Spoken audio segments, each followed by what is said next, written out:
Iniciamos una nueva serie de mensajes, regresando a lo básico. Qué importante es poder empezar desde el principio y pudiera ser redundante esto.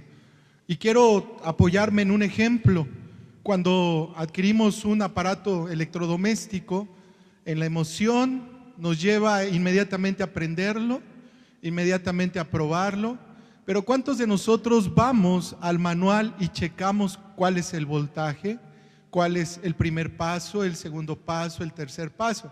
Normalmente en la emoción nos vamos al último paso y nos olvidamos de lo básico, el manual. Como iglesia, como pueblo de Dios, tenemos que empezar en lo básico. Y lo básico sin duda es la palabra de Dios. La Biblia nos dice que es el libro de Dios, porque habla precisamente de Dios. Utilizó diferentes autores. En su conjunto de 66 libros narra lo que es Jesucristo, lo que es nuestro Dios. Y lo que significa en el Nuevo Testamento, los evangelios, es hablar de las buenas nuevas. Y esto es el tesoro más grande que usted y yo podemos tener. Normalmente algo valioso lo escondemos, pero no pasa esto con la palabra de Dios. El tesoro más grande nos hace brillar a nosotros, nos hace nuevas personas. El propósito de Dios es que usted cambie su estilo de vida y que seamos hijos de Dios. Y el día de hoy vamos a estar estudiando este principio de regresar a lo básico con tres conceptos: el contenido del mensaje, el propósito del mensaje y qué es lo que quiere Dios de usted y de mí. Y tenemos que ir precisamente a lo que dice la Escritura, la importancia de la Biblia. Y vemos precisamente cómo el contenido del mensaje obedece a lo siguiente: a conocer la multiforme sabiduría de Dios.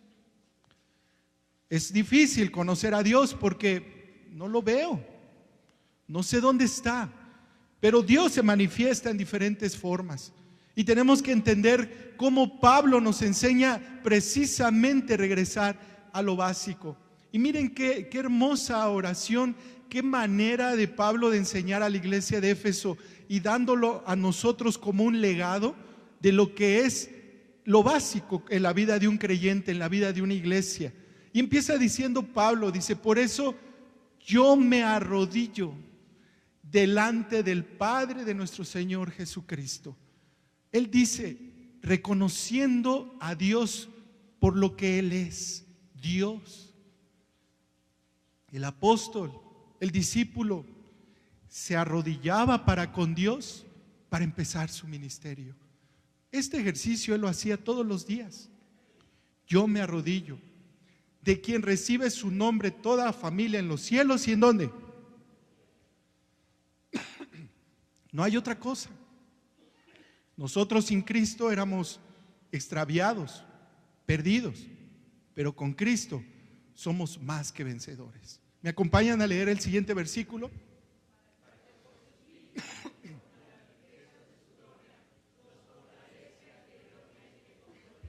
Vean, reconozco a Dios en oración, me humillo, tengo una identificación en la iglesia y entonces Él me fortalece. Cuando nosotros no hacemos esto, hermanos, es difícil. Somos frágiles, somos débiles y la palabra no está en nosotros. Leemos el 17, para que por la fe en Cristo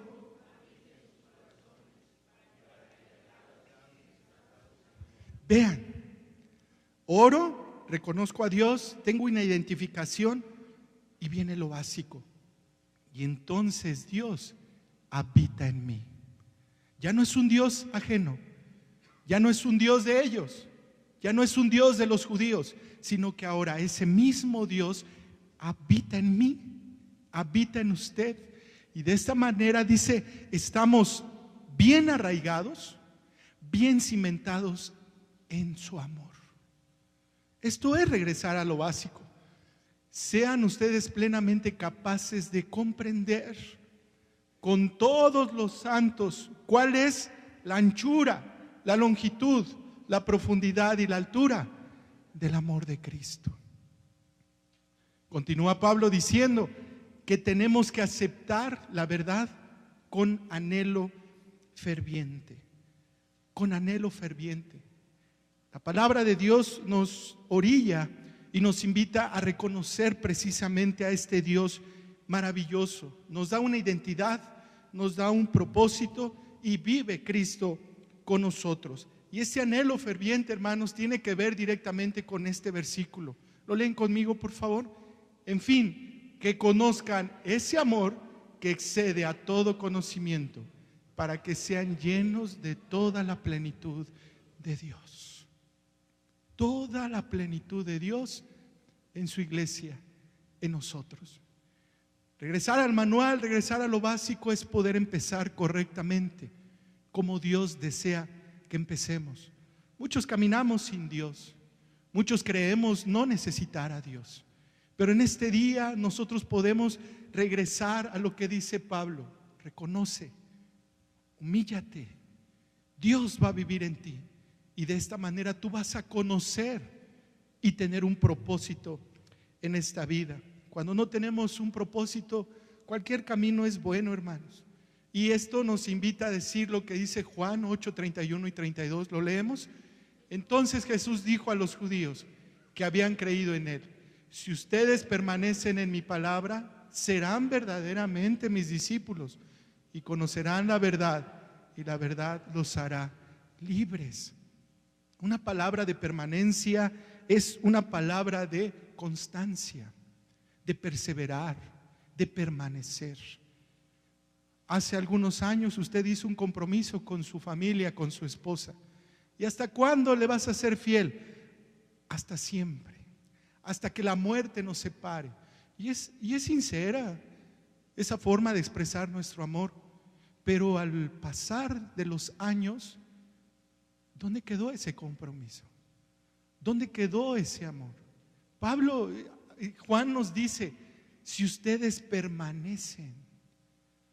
Yo no voy a poner en tela de juicio su fe, ni mucho menos vamos a criticar lo que usted hace, pero la única manera y una evidencia clara de que hemos creído en Cristo es que vamos a estar con Él, a permanecer en Él, buscándolo a Él.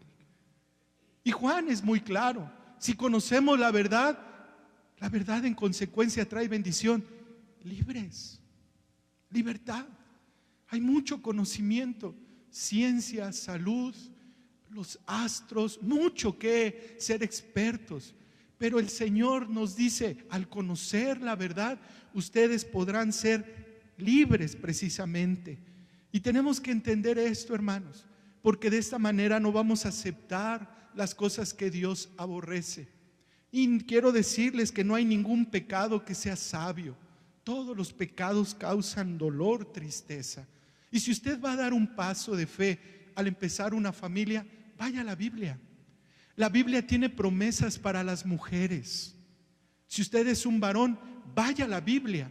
La Biblia dice cómo conducir a una familia, como pastor de tu hogar, como el hombre que defiende la puerta, como el hombre que provee a su hogar. Usted va a empezar un negocio, vaya a la Biblia. La Biblia nos conduce al agrado de Dios y a su plenitud.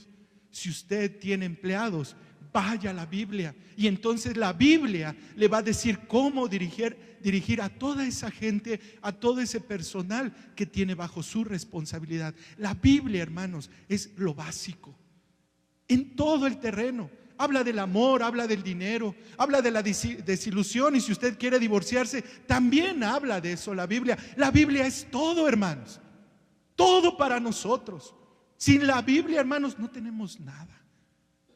Nada. La Biblia se ve como un espejo. ¿Cómo estoy ante Dios? ¿Cómo me ve Dios?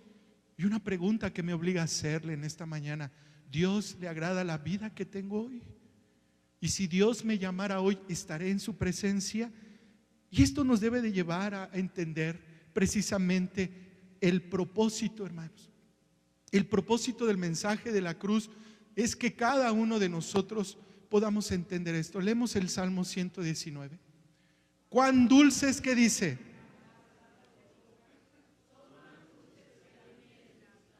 cuando uno toma la palabra, un verso nos lleva a llorar. Y lo leemos, lo volvemos a leer. y lo disfrutamos. El salmista nos dice: oh Señor, tus palabras en mi boca son más dulces que la misma miel. La disfruto. Sé que es palabra tuya. No es palabra de los hombres, no es palabra de los sabios. Es tu bendita palabra. Porque la palabra de Dios es viva, hermanos, y eficaz. Y dice la Escritura que es más cortante que una espada de dos filos. Corta al entrar y corta al salir. Se puede esconder de la gente, se puede esconder de los demás, pero de Dios no nos podemos esconder. Él lo sabe todo. Por eso el propósito de Dios es que usted lo disfrute. El seguir a Dios no es estar atado, es libre, nos dice Juan. El seguir a Dios es un privilegio. El seguir a Dios es una labor que lo toman como algo que tenemos que hacer, no que debemos hacer. Y esto es por su infinito amor, hermanos, que nos constriñe, que viene de lo más profundo de nosotros. Por eso tenemos que ver, que revelar a Cristo y su obra salvadora en los corazones incrédulos.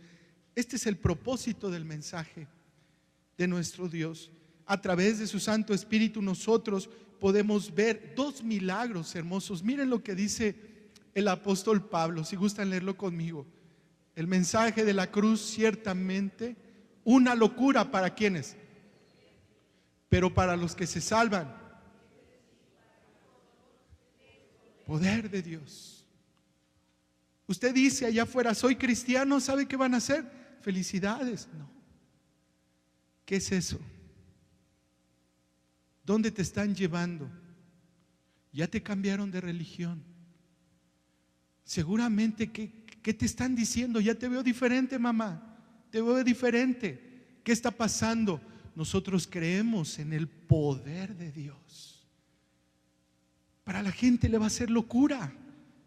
Hoy la moda no es Dios.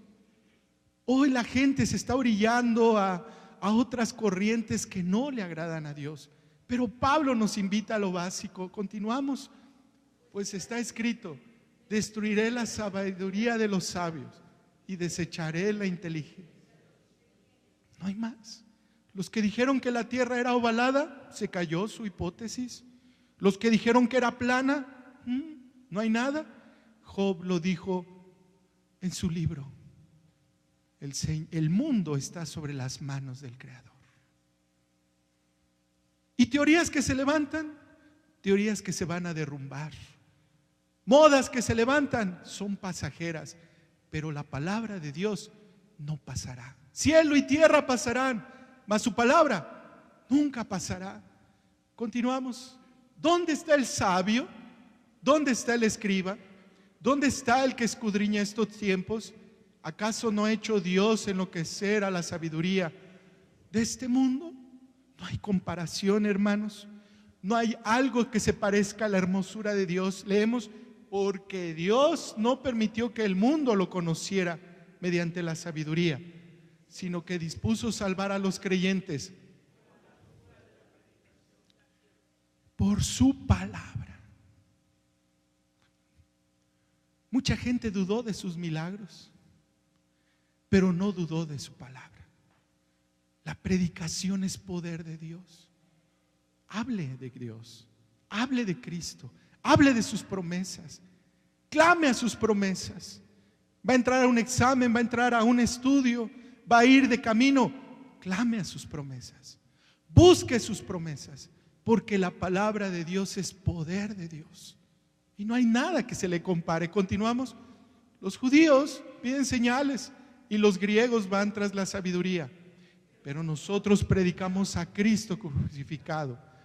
Para los judíos es ciertamente un tropezadero y para los no judíos una locura, pero para los llamados, tanto judíos como griegos, Cristo es poder de Dios, sabiduría de Dios. El poder de la predicación convierte el alma. El poder de su palabra nos justifica. El poder de su evangelio nos santifica. El poder de su palabra, hermanos, nos hace vivir justos delante de Dios. Y esto es lo que nos debe de llamar a poder entender esto, disfrutarlo en toda su belleza, contemplarlo, verlo, ver lo que Dios ha hecho en toda esta historia y lo que Dios seguirá haciendo de aquí en adelante. El salmista nos dice en estos 2 versículos: tengo tu palabra como herencia eterna, porque ellos me alegran el corazón. De corazón me dispongo a cumplir tus estatutos siempre hasta el fin de mis días. ¿No te ha pasado que por más que le subas a esa canción que tanto te gusta, terminas igual de vacío o peor, con un sentido de culpa? ¿No te ha pasado que cuando vas a esa fiesta y hubo de todo, humo, brinco, al otro día te sientes mal? ¿No te ha pasado que cuando empiezas a aceptar ciertas amistades te sientes sucio?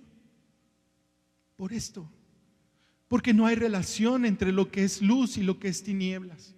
O somos luz o estamos del otro lado. Esto es lo que Dios dice. Dice, porque su palabra me alegra el corazón. Un corazón alegre, dice la Biblia, que hermosea el rostro. Un corazón triste no hermosea nada. Y aunque te pongas el mejor perfume, aunque te pongas el mejor vestido, nadie te ve. Pasamos desapercibidos. Nadie nos pregunta, nadie nos busca. Pero el salmista nos dice, tu palabra la tengo como herencia, la he tomado y la he compartido, la tomo y la bendigo, la tomo y la hago mía, y quiero que esto trascienda a través de mis hijos. Y hay promesas en esto, hermanos. Dice la Escritura que si honramos a Dios hasta nuestra segunda y tercera y cuarta generación, no tenemos que andarlos buscando donde están. No tenemos que andar buscando donde no hay. Buscamos a veces debajo de las piedras, buscamos, hermanos. Déjeme decirle que lo que nos dice el salmista, que su herencia es su palabra. Bendita palabra, y esta palabra me es suficiente porque alegra mi corazón y yo sé que mi Redentor vive. Toma esta palabra como tu herencia. Que apenas no sé, estoy empezando, continúa. Que no me sé muchas promesas, no he ni leído la Biblia completa, continúa. Eso es empezar en lo básico. Muchos sabemos y entendemos que no estamos bien y que nuestro final no es bueno. Yo te quiero invitar en esta mañana, regresa a lo básico, y lo básico es sencillo. Inclínate ante Dios, reconócelo en todos tus caminos. Y dice, y Él hará. Él hará. Muchos perdemos el tiempo tratando de cambiar a la gente. ¿Y tú por qué no cambias? Muchos queremos que este mundo sea mejor. ¿Y por qué nosotros no somos mejores? Muchos queremos que hagan esto, que hagan allá, que la iglesia funcione así, ¿y tú? Eso, empezar en lo básico. Nosotros con Dios, Dios conmigo, yo con Dios. Eso es empezar bien. Y eso honra a Dios. Esperamos muchos cambios extraordinarios. Esperamos mucho de la gente. Y lamentablemente, ¿saben qué sucede cuando tomamos esta actitud? Nos convertimos en víctimas. Todo me pasa a mí. Todo me sale mal. No lo hacen como yo quiero, no funciona como yo espero. ¡Ey! Regresemos a lo básico. Es un Dios personal. Tú, Dios, Dios, tú. Y juntos caminamos con Él. Su bendita palabra hermosea mi corazón. Esto es lo que Dios quiere. Una bandera. Que tomes a Cristo como tu bandera y la pongas en aquel lugar donde nadie la ha puesto, donde vayas allá donde no es alabado, donde la pongas donde nadie le busca. Eso es lo que Dios quiere, de lo básico. Y lo básico es sencillo, hermanos. Y con esto, ¿qué desea Dios para usted y para mí? No solamente que nos quedemos ahí. ¿Tiene un propósito ese mensaje? ¿Tiene un mensaje ese contenido tan poderoso de Dios?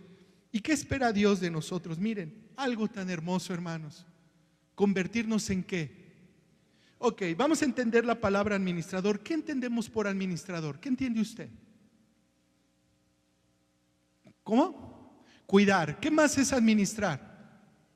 Hacer crecer. ¿Qué más? Optimizar, mejorar. ¿Qué más? Eso es ser administradores, todo lo que ustedes dijeron. Cuando alguien le contrata es para cuidar el bien de otro. Nosotros somos administradores del Evangelio. Miren lo que dice Pablo aquí en 2 Corintios 4:13, si gustan acompañarme. Pero en ese mismo espíritu de fe y de acuerdo a lo que está escrito, creí y por lo tanto nosotros también creemos. Hablamos. Nadie puede hablar de Dios sin antes creer. Tú quieres que las cosas cambien, primero tienes que creer. ¿Qué creer? Y de esa manera podemos tener bendición. Y hermanos, ahorita quiero recordar a los siervos de Dios, por mencionar algunos. Moisés hizo su parte, Elías hizo su parte, Daniel, bendición de Dios, hizo lo que tenía que hacer. ¿Y nosotros? Ya recibimos la palabra de Dios.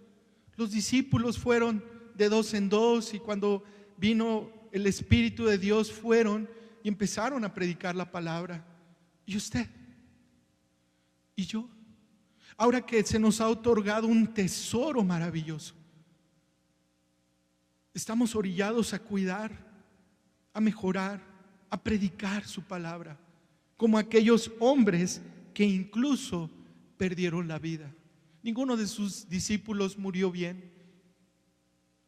Juan es el que murió ya siendo grande, viejo, pero murió exiliado en una isla y encadenado. Todos sus discípulos murieron asesinados por una causa, la causa de Cristo. Pablo nos dice que ahora él es un administrador de la gracia de Dios. Y dice que lo que antes era en secreto, que era un misterio para la iglesia, ahora había sido revelado para su iglesia. La gracia de Dios, la salvación. Para los judíos era un misterio.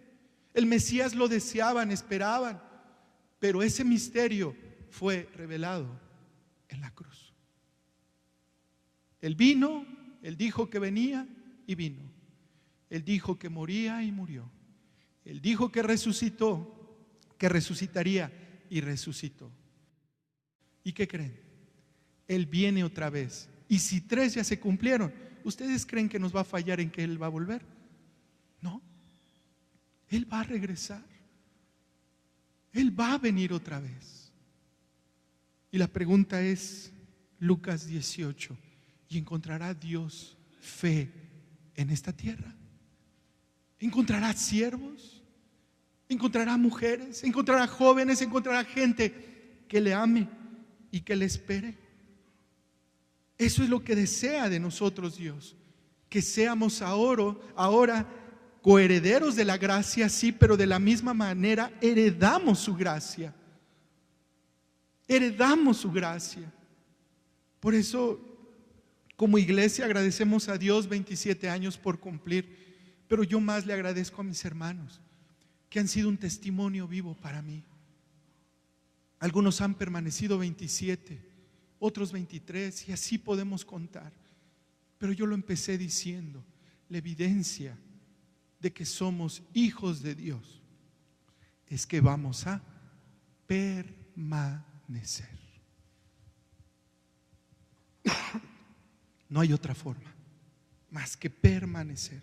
Y si nosotros permanecemos, entonces vamos a poder defender el Evangelio con valentía.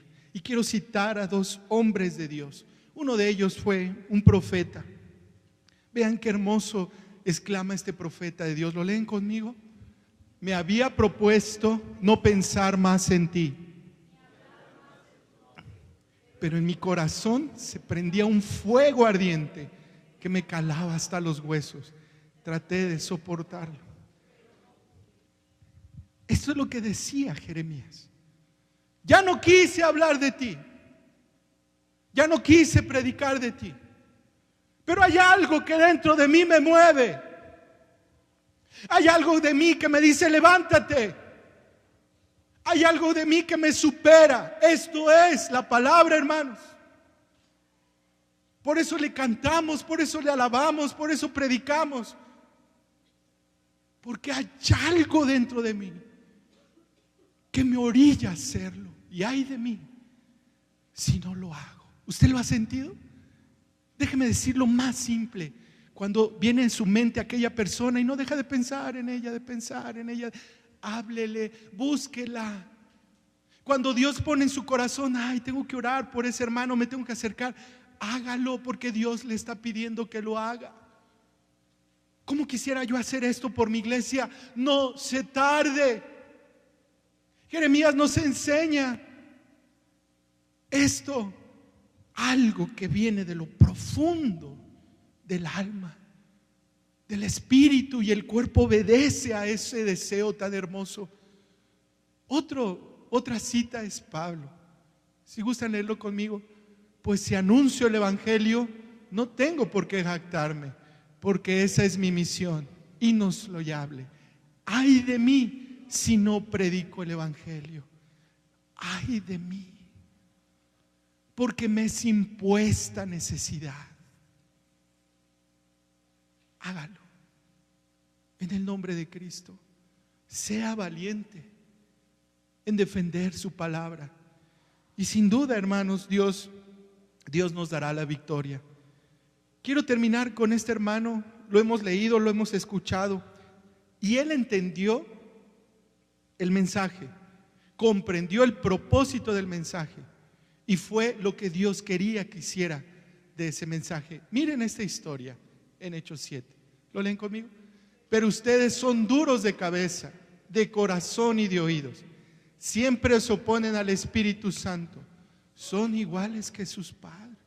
Un joven hablando a la gente sabia de ese tiempo. Un muchacho, Esteban, predicando la palabra de Dios. ¿Qué manera de decirlo? Ustedes son duros de cabeza. Dígame unos ejemplos de gente dura de cabeza. ¿Cómo es la gente dura de cabeza? Necia, ¿qué más? Rebelde, ¿qué más? Soberbia, ¿qué más? No los que estamos aquí, hablemos de los de allá afuera. ¿Cómo son? Orgullosas. Tantito logra algo y... ¿qué pasó? ¿Qué más? ¿Cómo es la gente dura de cabecita? Comete un error y comete el mismo y comete el mismo y comete el mismo y el mismo.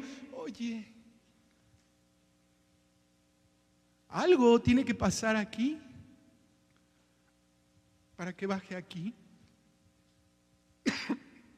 y entonces podamos creer que Dios tiene un plan.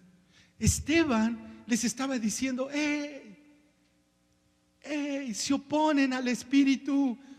El deseo de Dios que usted hoy no se vaya igual. No se oponga a la palabra. Si la palabra a su final dice que en el cielo, en la tierra o debajo de la tierra, toda rodilla se doblará. Entonces, hermanos, ¿por qué esperar la muerte? ¿Por qué esperar la vejez? ¿Por qué esperar si todos al fin del día vamos a reconocer como este Dios tan grande? Mañana yo no tengo tiempo, estoy muy joven para las cosas de Dios. Eso es para los viejitos. No. Dios te quiere usar así fuerte, joven. Sí, con deficiencias, sí, con dificultades, pero confiando en ese Dios maravilloso. Sí, con problemas, pero confiando en que Dios va a abrir un mar. Así como sacó al pueblo de Israel, Dios va a abrir muchos mares en esta semana. Y Dios nos dará un nuevo camino, un nuevo sendero. Pero no se opongan, dice Esteban. Por este mensaje va a ver lo que le pasó a Esteban.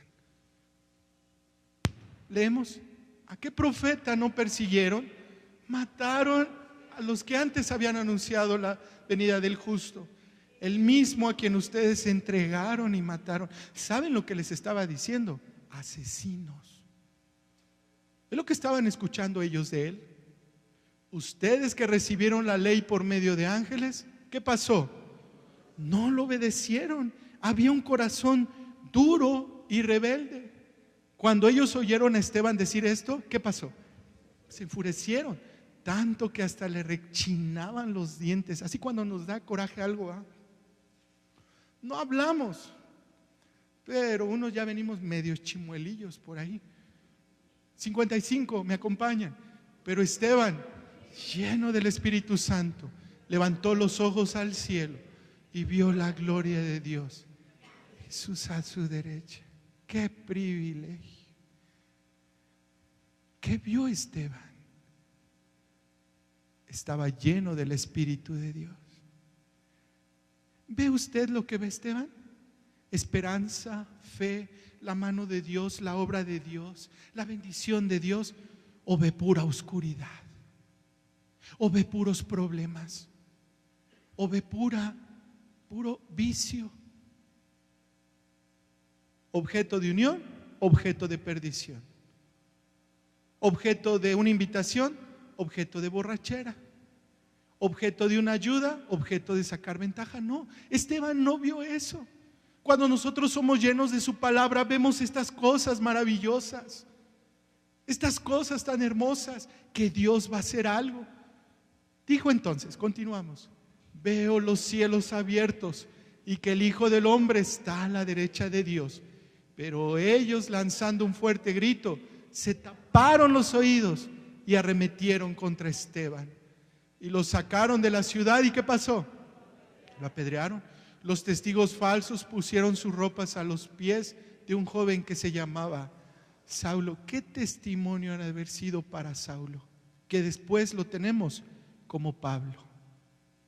Un joven, la vida de un joven que entendió el Evangelio, entendió el propósito y actuó en consecuencia por la palabra de Dios. Esto es lo que hizo. Y mientras lo apedreaban, Esteban rogaba: Señor, recibe mi espíritu. Luego cayó de rodillas y clamó con fuerte voz: Señor, no les tomes en cuenta este pecado. Y dicho esto, murió. Pongo esta historia por lo siguiente. La Biblia, que es la palabra de Dios, a muchos de mis hermanos, a muchos de sus siervos, a muchos de los profetas, y después de Hechos, les costó la vida. ¿Cuánto te ha costado a ti la palabra? Si a veces ni una Biblia compramos. Yo no quiero decir regalamos. ¿Cuánto nos ha costado a nosotros su palabra? A mi Señor le costó la vida, a Dios le costó su Hijo. A Pedro murió al revés, porque no se sentía digno como su maestro. A Esteban lo apedrearon. Y nosotros, y usted y yo, si a veces no queremos ni venir, a veces no queremos ni leer, a veces no queremos ni orar, o entramos al terreno de duros de cabeza. ¿Quiere usted tener respuestas? Vayamos como Pablo, ponernos de rodillas, buscar al Dios Altísimo, y Él entonces hará.